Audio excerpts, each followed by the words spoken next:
Thank you so much for joining me today on Layers of Expression. I really appreciate the time you're taking to do this with me and be a part of my thesis project and this growing platform that I have.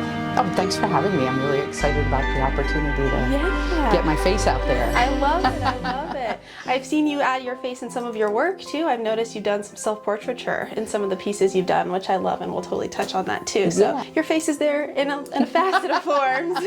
So yeah, tell me a little bit about yourself and just kind of like your journey as an artist and any background information you're comfortable with sharing. Oh, wow. First and foremost, I'm a clinical social worker, and I work primarily with trauma and specifically specialize with combat veterans. And I did that for 18 years with the Department of Veterans Affairs. Wow, and well along that journey, I had a head injury playing roller derby, and I couldn't work.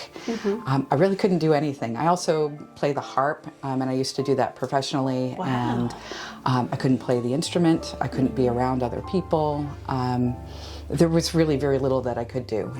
And so I was looking for a way to spend time in small spurts and feel like I was accomplishing something. Yeah, totally. So so I started to do these 3.5-inch mandalas, 3.5 by 3.5 inch squares of paper, and I would put circles on them with pencil, mark out the even sixth around the outside, and then I would use a pen to freehand mandalas. Cool. Yeah, and something about the symmetry and the repetition just felt really reassuring. I think it had an organizing effect on my brain.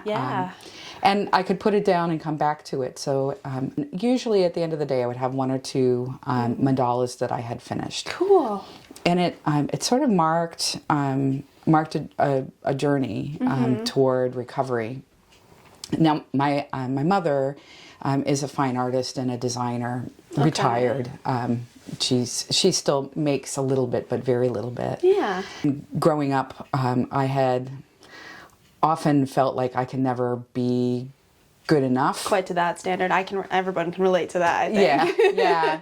I actually remember one of my early critiques. I was under the age of 5. Okay. And I know this because the critique was, why don't you be more asymmetrical? You use symmetry so much. And I was drawing on paper plates. So, color, and then count 3 in color, and count 3 in color. And I think I was probably making mandalas, when I was a little kid. Instinctively. Yeah. So Mom said, why don't you do things that are asymmetrical? Interesting. And the reason I know when this happened is because I showed up at kindergarten and I could use the word symmetry and asymmetry correctly in a sentence. Those teachers' minds just like blown casually, like, oh my God, this kindergartner has the vocab of an adult. Right.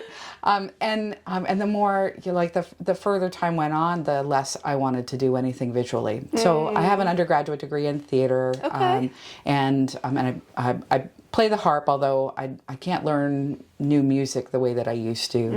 I've done songwriting. But the doodling was grounding. I love that. Yeah. I think we all find that in some form, just an attraction to some kind of process in the arts, even if we don't try to make a career off it at first when we find that process, but it is such a meditative, calming process. Yeah. And I was also the primary modality that I used with my veterans in groups and in one-on-one was mindfulness-based therapy. So I was doing mindfulness of the breath, mindful walking, mindful speech, deep listening, and it was just another extension of that, with each line a breath. And that group helped me to start to learn how to be loose and how to play with the materials. And before I knew it, the thing that people would say, is there anything that you don't do? And I would always say, I don't paint. Really? Don't paint. No way. And that was where that transformation started to happen. Yeah. And instead of working on 3.5-inch squares, we were working on like bigger and bigger canvases. And then we moved into a new vet center, and we were looking at these big blank walls, and we got permission to do some murals. Oh, I love that. So now we're working in huge formats. Yeah. And I go home and I looked at our garage doors, and they're big and they're white. You're and like, they're my boring. perfect canvas. And I said to my husband, I go, hey, can I Can I please? Pretty and please? he's like, what would the neighbors think? So I went on the neighborhood group Facebook, and I said, hey, what would you all think if I painted my garage doors? And there were several who were like, hey, do mine first. Oh, I love that. Oh my God. So for my 50th birthday, which was a little while ago. Okay. For my 50th birthday, we had this huge party at our house, and we invited people to paint on the doors. And I had prepped the whole thing, and you can see when you look at the garage doors, you can see the little kids. There's a lot of mud, you know, and fingerprints, and then as you get higher and higher up, you can see people who are being more deliberate. And when you get to the top, there's even jokes that are in there. Once everybody had painted their thing, it was blocky and weird, and Sure. And I went back and brought all of these patterns in to kind of tie things together. Beautiful. But it still looked kind of sloppy. Okay. Well, I mean, community art sometimes when there's no like set parameters can definitely fall into that category for sure. But there's something genuinely wonderful about bringing a community together, and because sometimes those guidelines can be restrictive of just any kind of creativity. Yeah. So then giving them the opportunity, the canvas of your garage to do that, and then you just kind of, as the artist in that sense, just kind of seeing the connections, that in itself is such a beautiful process. Yeah, absolutely. And I mean, it's a thing that I've done with a number of organizations in the community too. Yeah. So I looked at them, and they were, I mean, it was okay, but it didn't feel whole. It didn't feel connected. Yeah. And I figured out that I could make each one into a mandala. Cool. So you can still see everything that everybody else painted. Yeah. But I used white to draw them and to paint the mandalas, and they're two slightly different mandalas. And then I used some colors to glaze around the outside, and that was the unifying I just made it effect. Made it work. Yep. I love that. As my husband loves this. It made it pop. Pap. Oh my God. Very New England. Very New England. I took over this art program at our vet center, and the Bangor Vet Center has a really vibrant arts program. Really? There's 2 and 3 art groups running pretty regularly. Wow. And we have a broad range of folks who participate. And when I left a few years ago, the program was strong enough that it's continued to really be a point of like joy. That's beautiful. Yeah. How incredible that is part of your legacy from that, community that you kind of helped nurture and create. And it's so wonderful. That's a specific group of people that need something like that just to help process all of the things they've experienced in their life. And I think art is such a beautiful way to do that. And it's nice to have somebody guide you through that, because I mean, art is everywhere, but it can also be an intimidating factor to try to figure out, okay, how do I art? How do I like get How into do I this? So it can be really beneficial just to have somebody help guide you, and it's really wonderful to know that like those kind of programs exist, especially like in this area where there's not an abundance of things happening all the time, but knowing stuff like that exists is honestly really comforting. Yeah, there's another organization, the Maine Veterans Project, and Okay. And there's a woman veteran who set up Fridays, the Art with Lori. Oh, cool. And I've gone and done some gel printing workshops for them, and Very cool. And it's another place where art is happening in that veteran community, and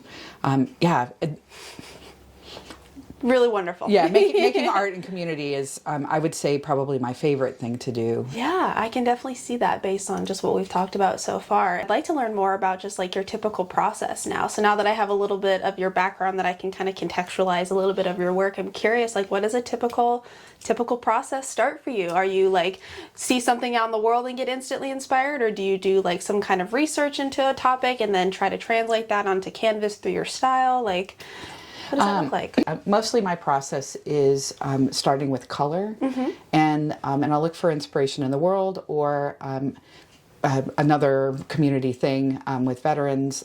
During the pandemic, I started making art with a group of women veterans who are primarily out of San Antonio. It was just this. It's gonna happen. Yeah, it was an art class offering for women veterans. Cool. And there was me here and somebody else in Chicago area, and then mostly San Antonio. And we would get together once a week, and we would make art. And if I had a new canvas or a new panel that I was starting, I'd say, "Okay, name a color." All right, you name a color. And I would grab those colors then and look to bring them together in some way that would be harmonious but vibrant. Yeah. And actually, this painting behind me, I was doing a demonstration at Husson. Okay. And it was I think it was an art history class. Okay. And I asked them to name colors, and it was probably accidental, but it ended up being greens and yellows, like Husson. Oh my God, yeah. It's funny how things like that happen. Yeah. Process-wise, these are my favorite paintings to do. I'll get calm. I'll put on music. I'll use movement, and with the circular panels, I'll put them on a lazy Susan, or as my friend Susan likes to say, a turntable. A turntable. My friend Susan, perfect. I'll get them moving, put out fluid acrylics, and kind of dance with it. Often I'll have music on, and then let that first layer dry and see what I love about it. Yeah. And then go back in and start pulling out those elements that I love. How interesting. And you said you have a background in theater too, right? Yeah. So it's curious to me that the movement seems to be such a crucial part of your practice. How has it evolved over time?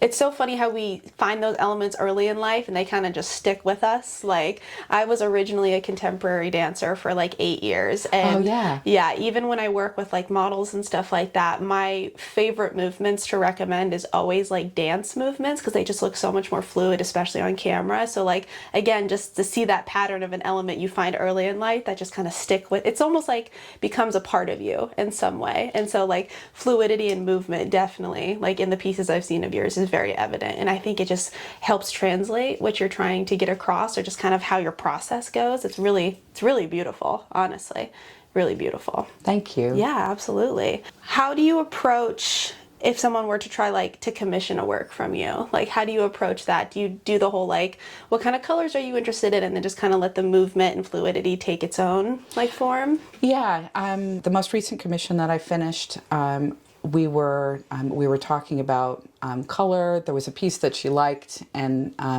it was not available. It had already been sold. A piece that she had liked was part of a series that was around water and all of the environmental issues that we're having. So the titles were things like inundated, and one in the series was actually dedicated to a former client's brother who had committed suicide. And so there was, it's a lot about feeling too. Yeah, absolutely. And so we took that idea of water and for this piece, more about buoyancy and joy and life. Yeah. So it's first it's what's the look that you're wanting, what's the emotion that you're trying to convey, what are the colors that you prefer, and then we'll go from there. Here it is. Your work has major themes of nature, social justice, and resilience. That's the word we were looking for. Can you touch on how these themes inform your research and practice? And I know we kind of talked about that a little bit, or maybe pushing it even further. Are there particular shapes or signatures you find yourself always adding to your work? So unintentionally, you just notice looking at maybe a collection of your work, oh, I see that like in all of that, maybe like a color or yeah, like a shape or something. There's almost always a spiral. Okay. And when you think about spirals, that you can be thinking about working your way up out of the depths. Yeah. Or you can be thinking about going deeper. And spirals are often associated with healing. Yeah. So that was accidental. I love spirals, and Yeah. they show up everywhere. Whether it's this kind of looser kind of work that's behind me here, or it's work that even is a little bit more precise and specific. There's still likely to be a spiral in there. Well, it's always such a wonderful thing when I talk to artists about things like they don't even realize that they're always adding to the work, because like we were just talking about, it's just part of like the fiber of your being. You can't help but add it into it, because that's, without signing your name, it's your signature into it, right? So it's a beautiful thing to see it present and across even different mediums or like types of work, and even styles, like, because styles can evolve, but you can probably always still find one of your spirals in there somewhere. There's a contest going on right now, the People's Choice Award, and the pieces are all up at a local restaurant, and mine is there, and reached out to some friends and said, hey, get over there and put mine in the box. They're like, well, which one is it? And I'm like, you will know. You'll know as soon as you see it. Bright color, spirals. Got it. Yes. Got it. Some of the other pieces I've seen on your Instagram and like your profiles, where like you have this very fluid, like not mobile movement in your work, but you also include like that symmetrical parts, some of the like geometrical shapes and stuff like that. And so I'm very curious to know like kind of your process or thought behind how those inform each other, or they don't. Sometimes it's a problem. On the 10th anniversary of the injury, so the injury was in 2000, let's see if I get this right, it'll be 12 years. So we're at 11, so what, 2014, does that sound right? Yes. Yes.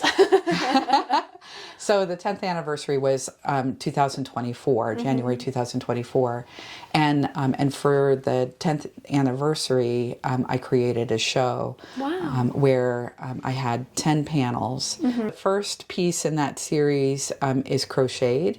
The second one was then doodled, and then as you go along, you can see the progression of my injury, of my injury recovery. There's the resilience theme, but you can also see how I was learning how to use new media, learning new artistic skills, and as that decade passed, I was really seriously pursuing opportunities to learn and grow as an artist. Yeah. So by the time you get to number 10, the 10th one in that series is a self-portrait in watercolor. Oh, wonderful. And watercolor, for me, hard. Rough. Yeah, no, I relate.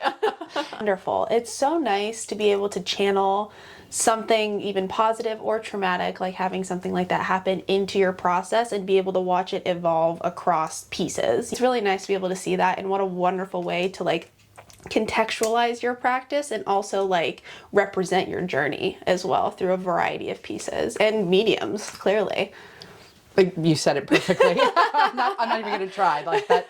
Yes, all of that. For me too, it's like hard not to compare yourself to so many things in the world as an artist, and so giving yourself, like I said, that validation of like, look where I started, and this was this date, and I also learned this much in this much time. Holy crap! Like, it can be really validating. Yeah, and in the therapy process, the same thing. It's not comparing your healing or your trauma to somebody else's, but rather to look back and say, oh, look how far I've come. Exactly. Yeah. Yeah, absolutely. And I think it's a really important thing to implement into society and continue to do that. Both like, it's wonderful you incorporate it in like a clinical practice, but then also allowing your art to work within that as well. It's really wonderful. Yeah. Yeah. It's been awesome talking to you today. Thank you so much for sharing so much of your story with me and all that kind of stuff. And yeah, I absolutely love your work, and I'm really happy and curious to see where you're going to continue to go with it. Thank you. Yeah, of course.